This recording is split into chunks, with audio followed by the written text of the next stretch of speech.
Next, we'll be talking to Quentin Morris. Hello, Quentin.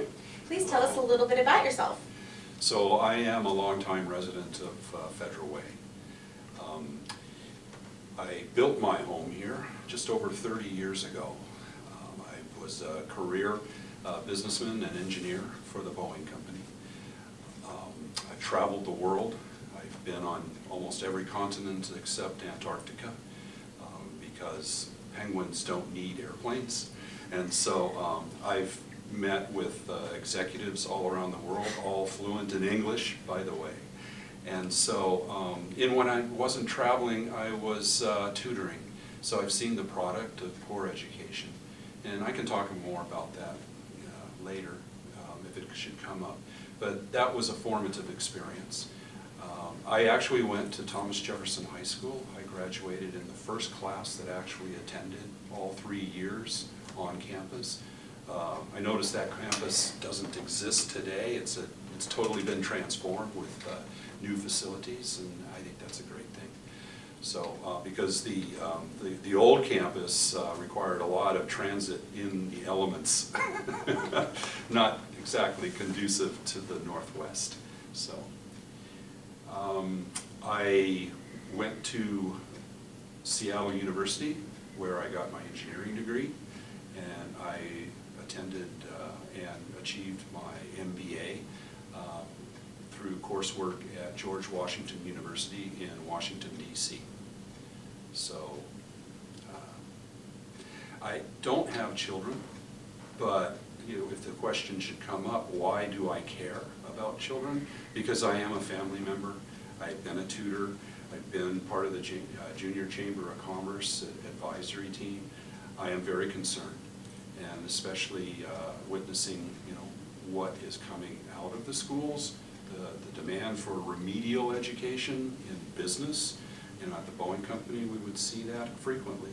And even recently talking to someone from Highline Community College, his complaint was that kids coming into the Highline community colleges need remedial education, and that's just why.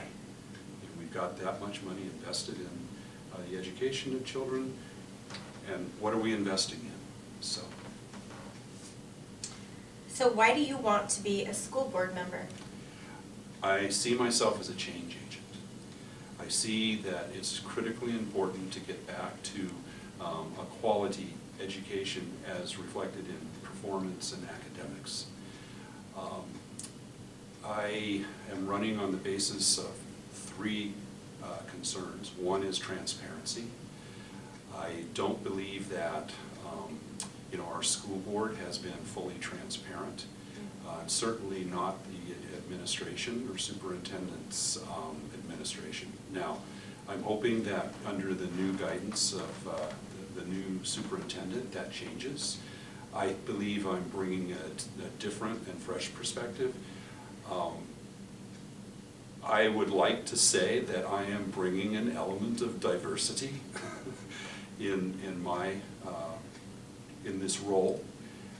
One from a knowledge of STEM, being an engineer, from one of being a businessman, and also my emphasis on fiduciary responsibility.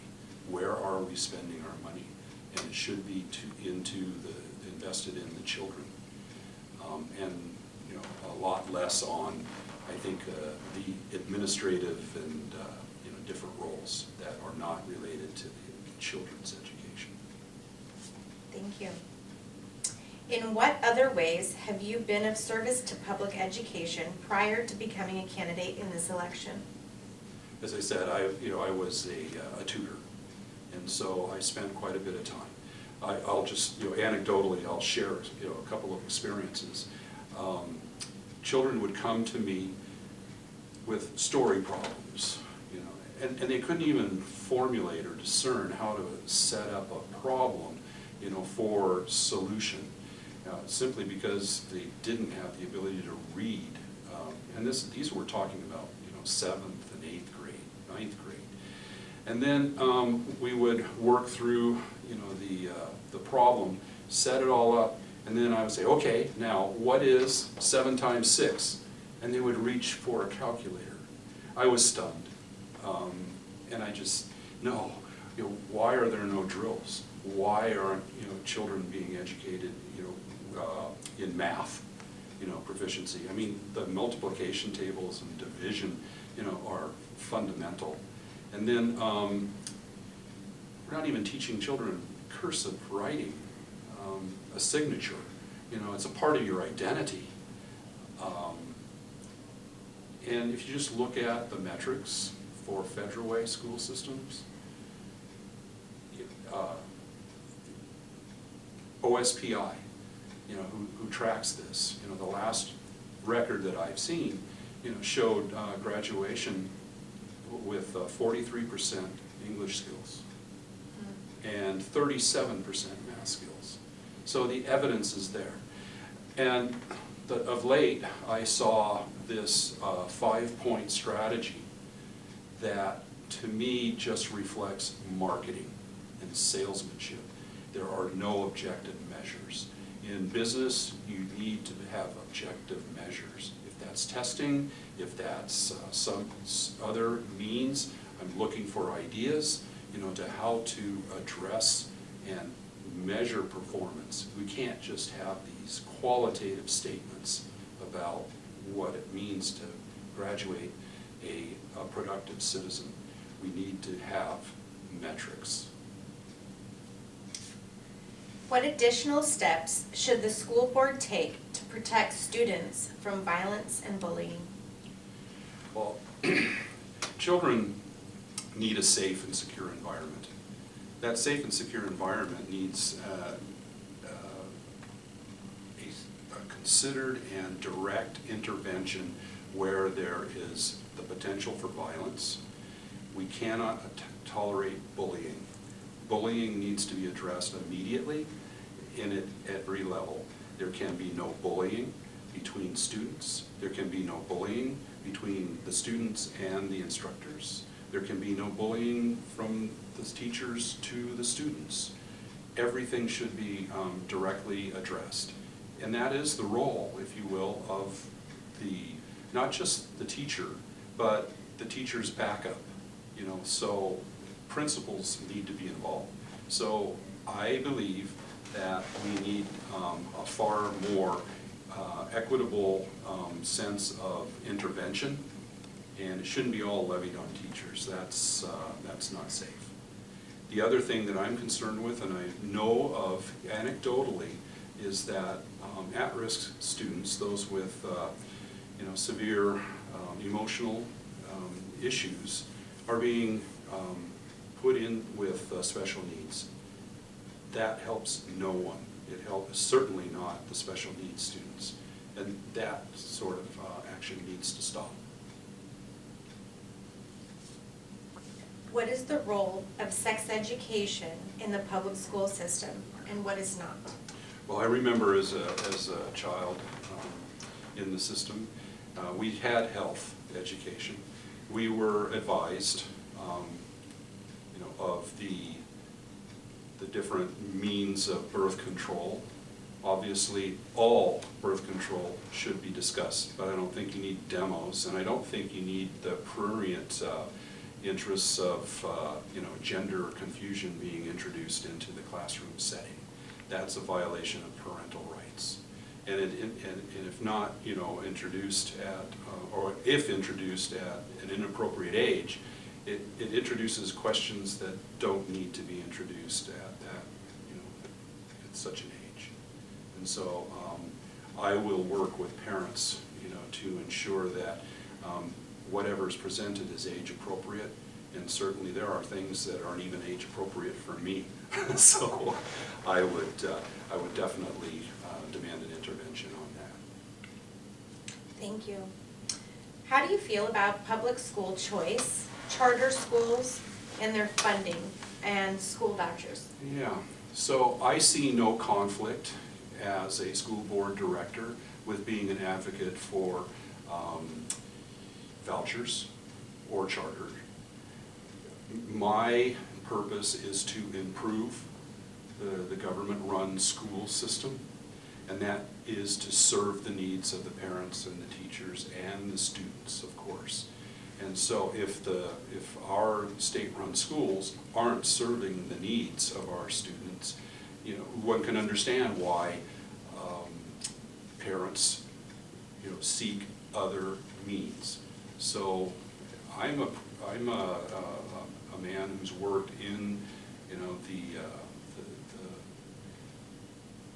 in business, and I know the driving forces of competition are what lift improvements, and I just believe that we should be working to not consolidate and dominate and monopolize, but introduce the possibility for different interests for different people. How would you provide? By the way, those tax dollars are paid for by the taxpayer, and those tax dollars should not be consolidated into a system that isn't running, you know, well. If it is, okay, but it should also, we should also be able to move those funds to follow the student into other means of education. How would you provide quality education for a diverse population academically and culturally? So, number one, we are all in one culture, and it is the United States of America. As that, we are a composite land. Every family that has come to this country was seeking the opportunity to succeed. And based on that, we should all be united in the fundamental precepts of equality of opportunity. Where there are those that need more help, we should be applying more resource. That's fundamental. But we should not be holding people back. And there are subtle means for what I'm talking about. If you expect nothing, you get nothing.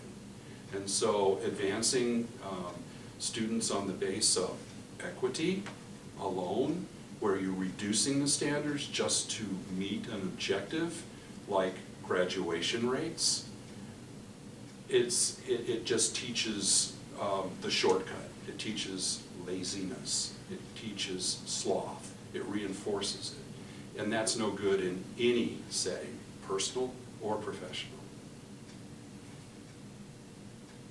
What is the biggest difference between you and your opponent? I don't want to put any words in my opponent's mouth. I won't take that course. But for what I have seen, she's a nice woman. She's a good mother. But she's representing status quo. She is a teacher, and probably sensitive, you know, to the needs. But from what I've seen, she's not going to challenge the current board or the superintendent and the administration like I will. She won't ask the questions I'll ask. Last, why should people vote for you? Because I am a change agent. Because I am looking to make a difference. That I want to support parental rights. That I want empowerment over expediency. And so that is the three things that have determined my life course, and I've seen in all successful individuals in life, are one, the power of an education and the pursuit, you know, of different ideas and balancing those ideas, but having the mores and education to advance and skills. The other is to effort. It's important to put effort into everything you do. Pride and effort are motivating factors. If you just slide by, you'll slide by forever, and it's not empowering. And then the third is good decision making. You make bad decisions, there are bad consequences. And you see in some cases where we have had this, I think they call it the schools to prisons. Well, schools to prisons, the reason it's there is primarily because of bad decisions. We need intervention, but we need a responsible environment to address the needs of the students. And by doing that, you address the needs of the community that I intend to represent, which includes students, parents, teachers, businesses, the entirety of the community. Well, thank you for joining us. I appreciate you taking the time to do this. Thank you. Thank you.